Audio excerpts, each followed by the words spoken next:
Few songs can claim the instant recognition and cultural impact of Guns N' Roses' Sweet Child O' Mine. Released in 1987, it not only became the band's only US #1 single, but one of the greatest rock songs ever made. But what's really fascinating is how randomly this song came to be. It wasn't a calculated creation, but rather the result of several spontaneous incidents. It all began during a casual jam session. The band members were hanging out at their infamous house on the Sunset Strip. Slash was simply goofing around on his guitar, playing a riff he considered nothing more than a warm-up exercise. But little did he know that this simple, improvised melody would soon form the backbone of one of the most legendary rock songs ever written. At the time, the band was working on their debut album, Appetite for Destruction. During the writing process, they toured heavily around the Los Angeles club circuit. But as they needed more time to write these songs, the band released an EP called Live Like a Suicide to keep the interest in the band alive. This gave them time to retreat to their band house. So back to that jam session. The band was sitting around in their house, a place known more for wild parties than disciplined songwriting. Slash noodled on his guitar and played what he referred to as a circus melody, whilst making funny faces at their drummer Steven Adler. I started playing this pattern, and however, the repetitive ascending riff started to catch the attention of the other band members. Izzy Stradlin, their rhythm guitarist, quickly joined in with some chords, and Duff McKagan on bass followed along. Despite Slash's initial dismissal of the riff as a circus melody, the rest of the band knew they were onto something special. For Slash, this riff was just an experiment, a random, looping pattern he thought would be fun to mess around with. He described it as something he came up with purely out of boredom. He wasn't taking it seriously at all.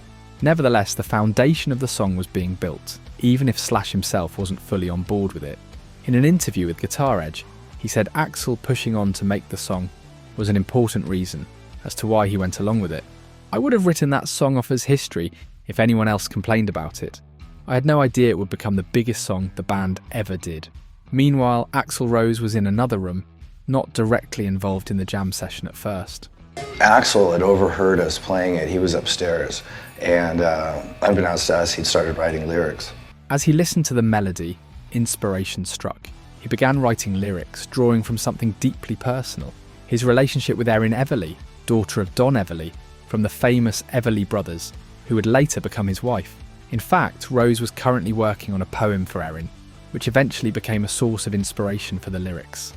Several lines such as, "She's got eyes of the bluest skies," were a direct reference to her. In an interview with Los Angeles Times, Rose also claimed that the blue skies analogy is a reference to his first childhood memory.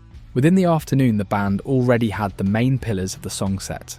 Axl knew that the song required a different vibe from the band's usual hard-edge style, so he drew inspiration from classic rock influences, especially Lynyrd Skynyrd.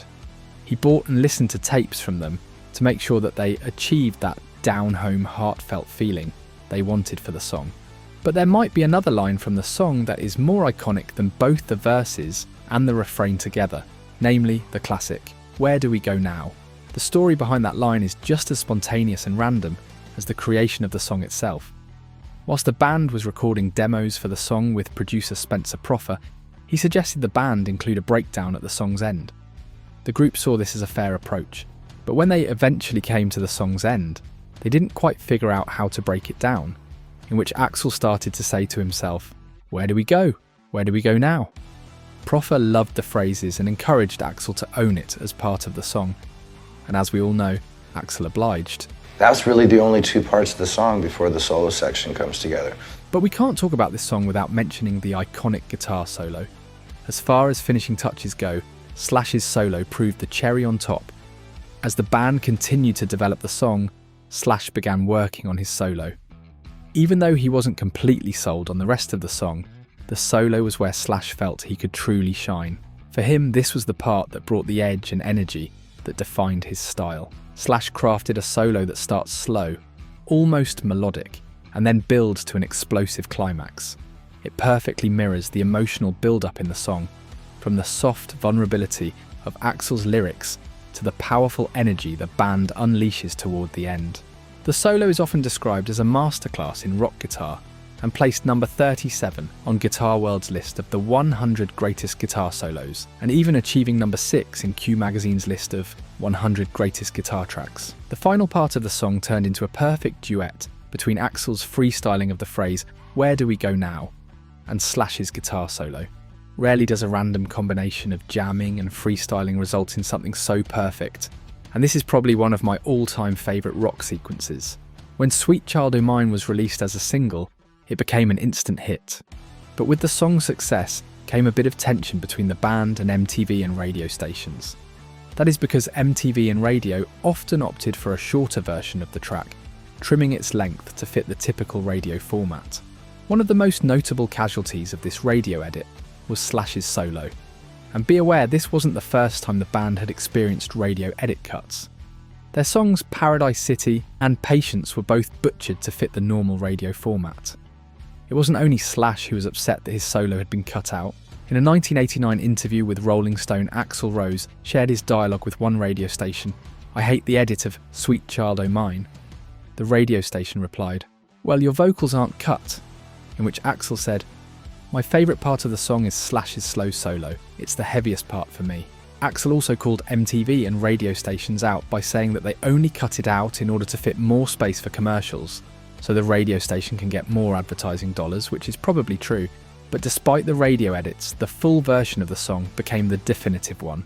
The full-length LP version was included on the US single, and in live performances, Slash's solo became one of the highlights of the show. To mirror the story of the song's creation, the song came with a music video. The music video features the band performing in a raw, stripped-down warehouse setting. There was no over-the-top production, no wild narratives, just the band and their music. This simplicity let the song shine, and the video became a staple on MTV, further boosting the song's popularity. What's interesting is that, like the song's creation, the video also had an unplanned feel to it. There were no flashy costumes or elaborate sets. It was simply the band playing their instruments, with all the band members' current girlfriends making appearances, including Erin Everly, who inspired the song's lyrics.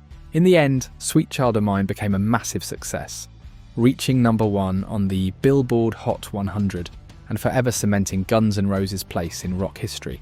The album Appetite for Destruction sold over 8 million copies in the US alone. What started as a random jam session turned into one of the most iconic rock songs ever. It's a testament to the unpredictability of creativity. Sometimes the best ideas come when you're not even trying. When Rose asked, "Where do we go now?" he could never imagine the places this song would take them. That's it for this video. Make sure to like and subscribe if you enjoyed the video, and leave a comment if you have extra facts about the song that I've missed.